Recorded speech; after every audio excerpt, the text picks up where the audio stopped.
The pink elephant test. Are you able to support your own thoughts? If we told you not to think of a pink elephant, would you be able to, or would you end up thinking of one all the more?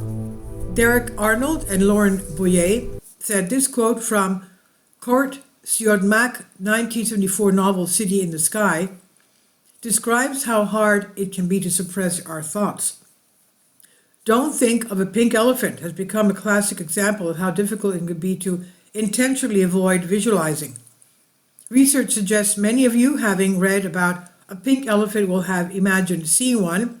However, some people like us have aphantasia. We cannot visualize or fantasize.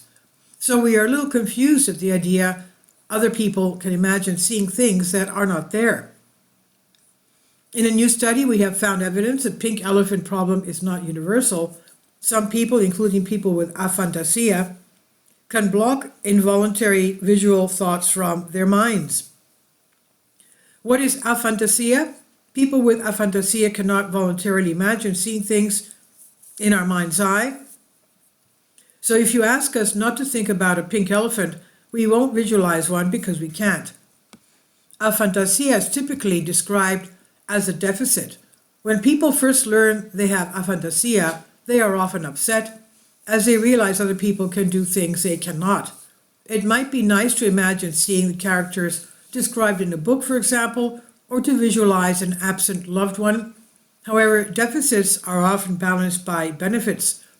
There are suggestions people with aphantasia, or aphantastics, as we're sometimes called, may have a heightened resistance to involuntary intrusive thoughts. Another way to look at it is that aphantastics are one portion of a natural diversity of human minds, with people having different capacities to visualize.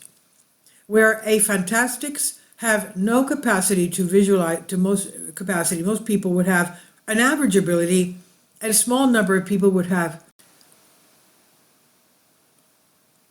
an extremely strong ability to visualize. Vivid mental imagery and involuntary visualizations. In our new study, we looked at links between the intensity of people's visual imaginations and their tendency to visualize, even when they try not to. People with vivid visual imaginations were more likely to have involuntary visualizations, and we could predict these outcomes by measuring brain activity.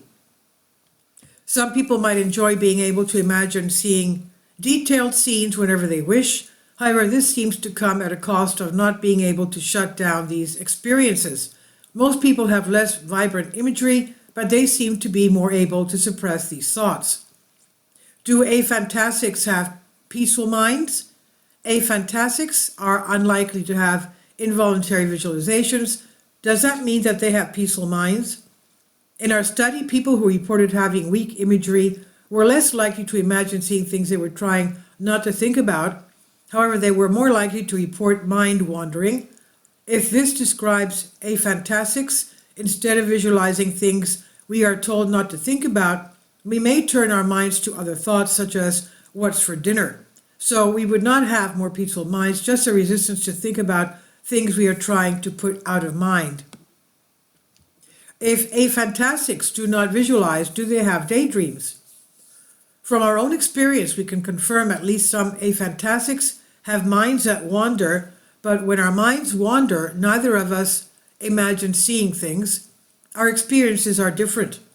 When Derek's mind wanders, he imagines hearing and engaging in purely audio conversations, as daydreaming is typically associated with vision. He does not realize until very recently these imagined conversations could be described as his experience of daydreaming. Lauren cannot visualize or imagine hearing things. She experienced her thoughts as different sensations of texture and imagined feeling of movement. And these are what she experiences when her mind wanders. Are aphantastics resistant to trauma from reliving events? Perhaps. While our evidence suggests aphantastics are resistant to involuntary visualizations, more research will be needed to work out if we are resistant to reliving traumas, or if these will simply trigger different types of imagined experience. What is clear is that Siodmark was wrong. If you tell people they should not think of a pink elephant, some of us will happily put that beast out of our minds and turn our thoughts to other matters. What's for dinner? This is from the conversation under Creative Commons by Derek Arnold, Professor, School of Psychology, the University of Queensland, and Lauren Boyer, PhD student in Neuroscience, the University of Queensland, on Unexplained Mysteries. Please leave your comments and thank you for your support. Finally, support my Patreon account. The daily posts are 5 videos daily, and they are totally different from what I have on my YouTube channel. Thank you so much for your support and that you find all my content so interesting. You'll find the Patreon account details in the description box below.